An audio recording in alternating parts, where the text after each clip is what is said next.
mColor will allow you to print great color on your M-Series printer out of the box, but it also includes tools to manually adjust colors.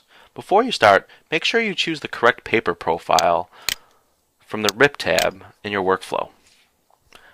Choices range from inexpensive commodity-grade envelopes and plain paper to matte papers and gloss papers specifically designed for inkjet printing.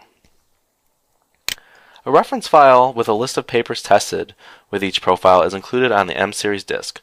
Choose the paper profile that's the closest match to the paper you are printing. If you aren't sure, plain paper is a good option. Global adjustment allows you to make fast adjustments to your entire job. It works just like the controls on a copy machine that allow you to make copies lighter and darker.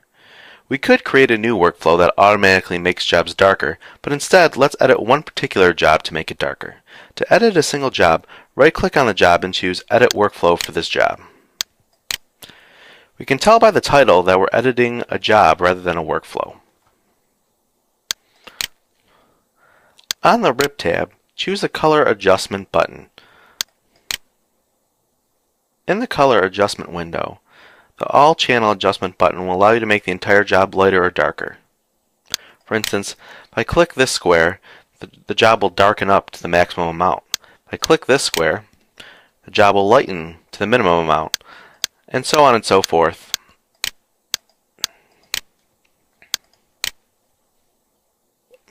The single channel sliders below will allow you to make the primary colors, cyan, magenta, yellow, and black, lighter or darker. The color wheel is here as a reference. If the job is printing too green, the wheel will show you that magenta is the opposite of green, so we can make the job less green by adding magenta. In this example, the original job printed too light, so I'll make it darker. Click the OK button. Then click the wrench button to save the changes we made to the job. mColor will ask you if you would like to re-release the job with the settings that you just changed. Click Yes, and the job will rerun. Now when we output the job, the printer will print darker. What happens if you need to adjust the color in a smaller area, like a logo? Spot color adjustment allows you to make edits to a job containing spot colors such as Pantone colors. In order to use spot color adjustment, you will need a print-ready PDF file that contains spot colors. This real estate graph file is a good example. It has two spot colors, a blue and a gray. When you add jobs to the spot color adjustment workflow, they will print once to allow you to check the colors. If you'd like to adjust the colors, you can click this spot color adjustment icon. If you highlight a job and the spot color adjustment icon is grayed out, that means the job doesn't have any spot colors. Let's edit the spot colors in this real estate graph file. This job has two spot colors. You can edit the spot colors by selecting one and adjusting the sliders. We can also select a color and type in values. Here we can see the original and adjusted colors. But what happens if you aren't sure what the right adjustment is? Click on the Swatch Sheet button. This will allow us to print out swatches so we can match the color visually. It's important to print these swatches on the same paper you will use to run the job. In the upper right hand corner, we can choose what colors to adjust. Since cyan and magenta are the primary colors in this example, as you can see here, 79% cyan and 72% magenta, we will choose to adjust those. It doesn't matter which one is on the horizontal axis and which one is on the vertical axis. To start out with, we will change the color step to 10 and print a swatch sheet. First, we select whether we want to print a single sheet on something like a letter size sheet or an envelope size sheet on a number 10 envelope. Let's print a single sheet. mColor will tell you that a swatch sheet has been generated and sent to the printer. Click OK. When the swatch sheet prints, compare the printed swatch sheet to the color you are trying to achieve. Decide which color is closest and click the corresponding color in the window. That moves the color to the middle of the chart. If you are satisfied with the color, click the Apply button located here. If not, you can create a finer match by lowering the color step and printing a new swatch.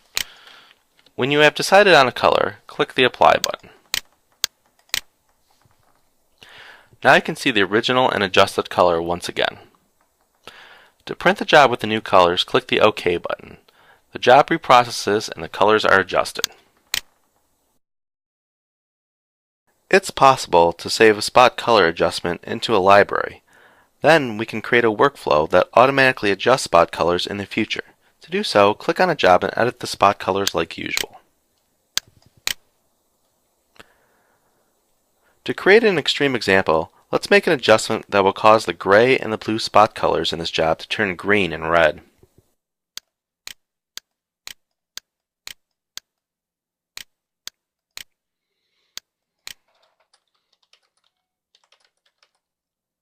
Click on the plus icon to make a new spot color library. Enter in a name. Since different papers will need different color adjustments, naming the color adjustment library after a paper is often helpful. I'll name this one Glossy Paper.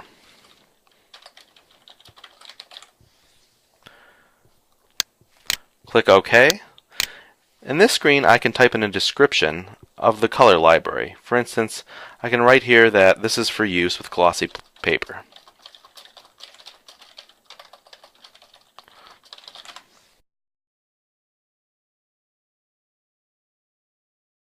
Now let's create a new workflow to automatically process jobs through the spot color adjustment library.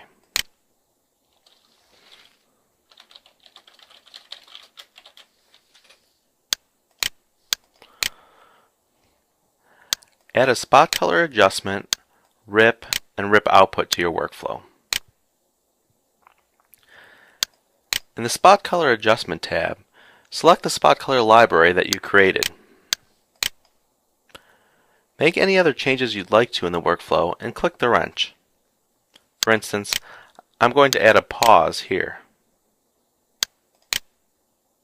Now when I process the same job through the workflow, the colors will automatically be adjusted. In fact, you can process a different job, and as long as the spot color names are the same, they will be automatically adjusted.